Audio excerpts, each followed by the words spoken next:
Salve, queridões do Mundo Edu! Professor Vasco mais uma vez, trabalhando em cima desse teu plano de estudos para o Enem. O assunto de hoje, fica atento porque nós vamos falar sobre a famosa força. Pelos poderes de Grayskull.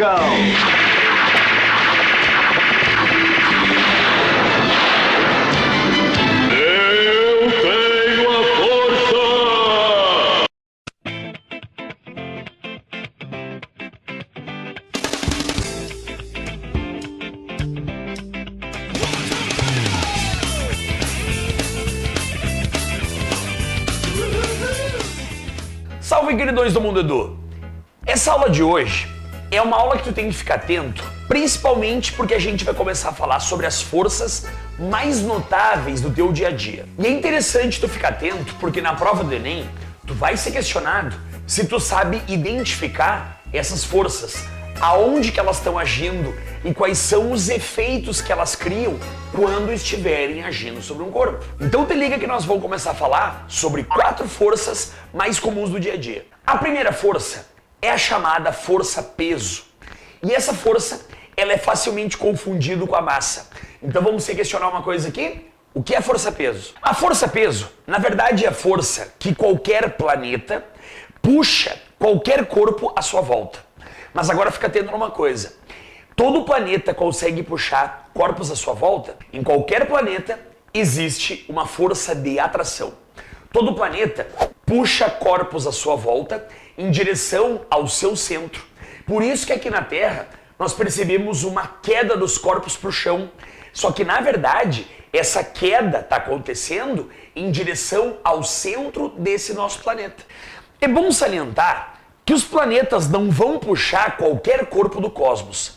Na verdade, os planetas têm ao seu redor um campo de força chamado campo gravitacional.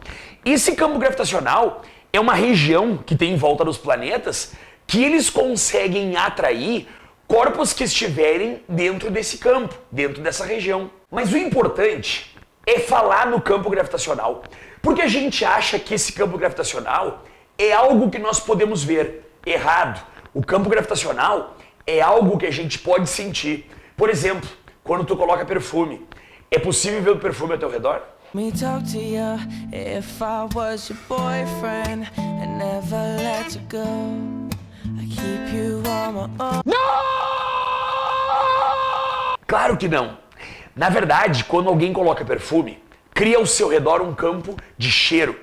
Esse campo de cheiro a gente não consegue ver, mas a gente pode sentir. Se bem que tem cheiros que de tão forte que são e ruins, chegam a arder até os olhos, né? Não! Então aí que tá a questão. Corpos que entrarem nesse campo gravitacional, nesse campo de forças do planeta, vão ser atraídos para o centro do planeta. Agora entende uma coisa comigo. Que efeito essa força-peso, essa força de atração vai criar nos corpos? Essa força-peso, essa força de atração, faz com que os corpos acelerem para o centro do planeta. E é bom lembrar que a aceleração, que é efeito da força-peso, é a famosa aceleração da gravidade. O que tu tem que ficar atento é que essa força-peso, ela muda de planeta a planeta. Cada planeta que tu for, tu pode ser mais ou menos pesado do que aqui na Terra. Mas agora eu pergunto para vocês, e a massa da gente muda? Não, a nossa massa ela não muda, por incrível que pareça. Quando nós vamos de um planeta até outro planeta, nós podemos ser mais puxados ou menos puxados de outro planeta. Isso quer dizer mais pesado ou menos pesado. Só que a nossa massa não muda. O que tu tem que cuidar é que massa e peso não tem muita relação de semelhança. E a gente acha que quanto mais maçudo, mais pesado é. Não existe isso. Tem corpos que podem ficar tão longe da Terra que não vão ter peso, não vão ser puxados por ser da Terra. Tem massa, mas não são puxados, não tem peso. A força-peso tem como ser medida. A gente mede a força-peso a partir daquela equação peso igual a massa vezes gravidade. Essa equação que acabou de aparecer.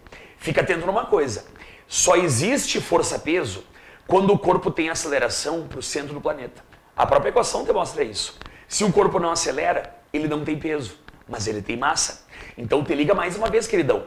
Massa e peso não são sinônimos. Pode ter uma massa sem peso. desde que ela não seja puxada, ou seja, ela não acelere para o centro do planeta. Lembra que todas as forças elas agem aos pares. Quem disse isso pra gente foi aquela famosa lei da ação e reação, que tu já deve ter visto numa videoaula nossa. A lei da ação e reação diz que a toda força de ação vai existir uma outra força de reação. Por exemplo, a força-peso é o planeta puxando o corpo. A reação é o corpo puxando o planeta. Pode parecer estranho isso, mas tu puxando o planeta, por incrível que pareça, isso é verdade. Porque todas as massas do universo têm um poder mútuo de atração. Todas as massas se atraem mutuamente. Planeta se atrai mutuamente. Planeta me atrai, planeta te atrai, eu atraio o planeta atrai você, eu e você nos atraímos. Não! Mussum e Giba se atraem.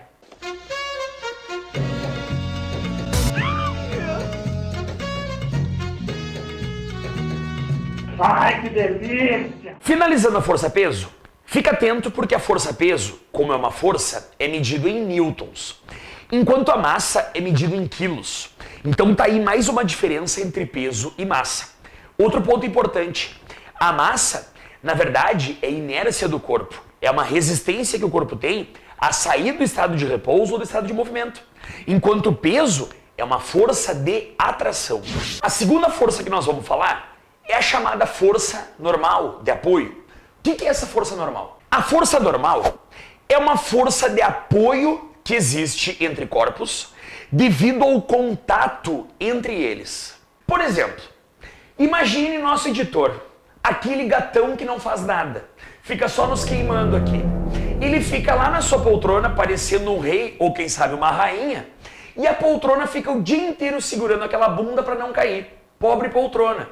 Pois então, essa força que a sua cadeirinha faz na bundinha do editor é essa força normal.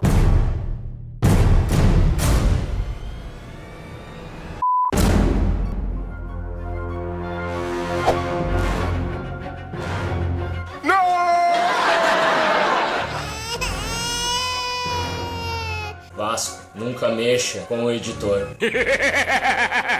Aqui na Terra, os corpos tendem a se movimentar para o centro do planeta, que a gente vulgarmente chama de cair. Agora imagine o corpo, então, em cima de uma mesa. Essa mesa vai exercer uma força que é uma força de apoio, é uma força perpendicular ao plano da mesa.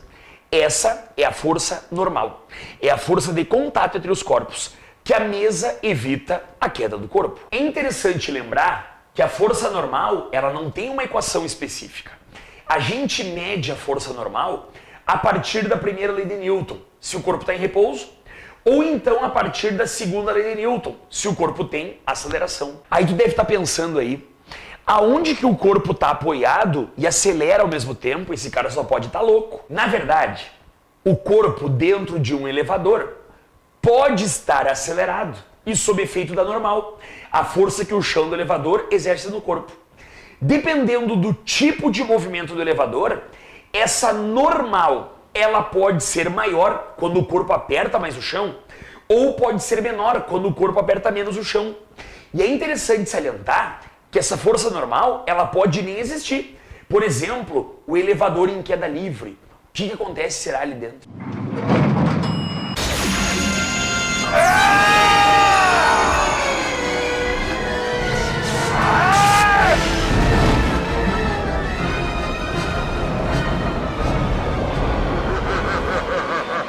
A força normal, como qualquer outra força, também tem o seu para-ação e reação. Qual é a ação? Mesa empurra corpo. Reação, corpo empurra mesa. Fica atento, porque peso e normal não podem formar para-ação e reação, estão aplicadas no mesmo corpo. O para-ação e reação é entre o corpo e a mesa. Queridão, cuida para não confundir. Às vezes tu acha que a força que tu aperta uma cadeira, quando está sentada nela, é a própria força peso do teu corpo. Não é. Na verdade, a força que tu aperta a cadeira é uma força normal, é uma força de contato que tu tem com a cadeira.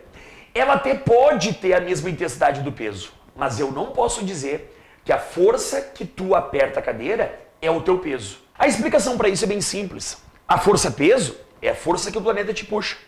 E a força normal é a força que tu encosta na cadeira. São coisas diferentes. São definições diferentes, são forças diferentes. Nossa terceira força de hoje é a famosa força de tração. A força de tração é uma força exercida por cordas, por fios. Por exemplo, imaginem um corpo pendurado em uma corda.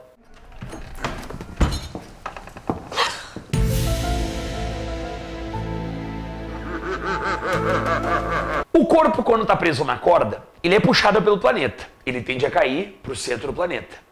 A corda puxa esse corpo, evitando sua queda. Essa força que a corda segura o corpo, puxa o corpo, é essa chamada força de tração. Mas vale lembrar também que a força de tração não é somente para poder sustentar um corpo. A gente, por exemplo, já pode falar em tração quando, por exemplo, tem uma pedra girando presa por uma corda. É a corda que segura esse corpo, ou seja, é a tração da corda que segura o corpo nesse movimento. A força de tração, na verdade, não tem equação para medir ela. Depende da situação descrita no exemplo que tu vai medir essa força de tração. Se tu tiver uma situação de repouso ou velocidade constante, usa a primeira lei de Newton. Se o corpo estiver no movimento e está acelerando, usa a segunda lei de Newton. Então essa é a diferença. A força de tração não tem equação. Depende da situação que tu vai usar para medir ela. Essa força de tração, óbvio, tem o seu paração e reação. Por exemplo, quando o corpo está preso numa corda, a corda puxa o corpo e o corpo também puxa a corda. Fica ligado. Isso é uma paração e reação. Não vai te confundir e achar que o peso do corpo é a força que o corpo puxa a corda. Tá errado isso. A tração e o peso das cordas agindo no mesmo corpo não podem formar uma paração e reação porque estão no mesmo corpo. O paração e reação é a tração, força que a corda puxa o corpo. E a reação, força que o corpo puxa a corda. A quarta e última força dessa nossa aula de hoje é a famosa força elástica.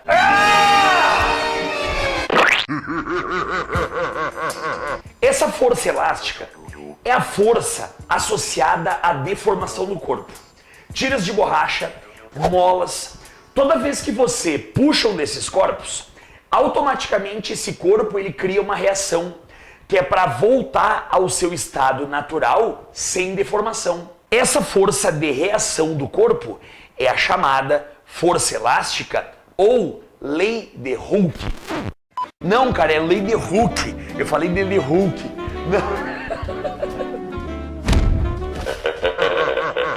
Não é lei do Hulk verde, é lei do Hooke, Robert Hooke.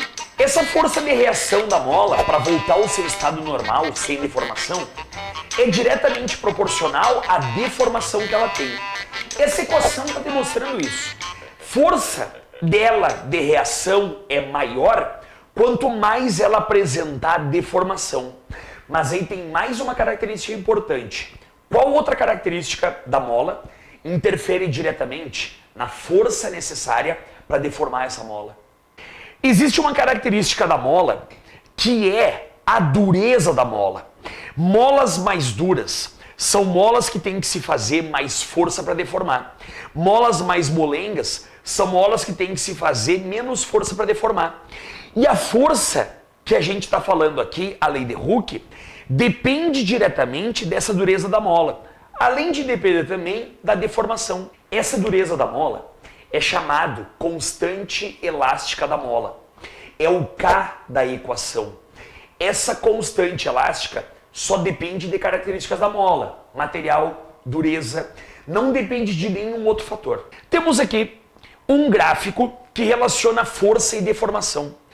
Te liga porque esse gráfico está mostrando para ti que força e deformação são diretamente proporcionais.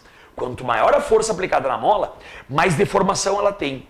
Não te esquece que automaticamente mais ela reage. Queridões, vocês perceberam que a aula de hoje foi muito rica sobre forças? Na verdade, nós falamos hoje em 4 forças que na prova do Enem tu tem que saber identificar onde é que elas estão. Força-peso, força que um planeta puxa um corpo. Força de tração, força que uma corda puxa um corpo. Força normal, força de apoio entre corpos em contato. E por fim falamos da força elástica, a força que a mola reage contra a sua deformação. Queridões, finalizando a nossa aula, quero te lembrar que a nossa próxima aula é uma sequência dessa. Tem mais forças ainda a serem faladas. Fica ligado nesse teu plano de estudos, fica ligado na prova do Enem. A gente está aqui para colocar o teu nome lá no topo do listão. Um abração para todos e até. Tchau, tchau.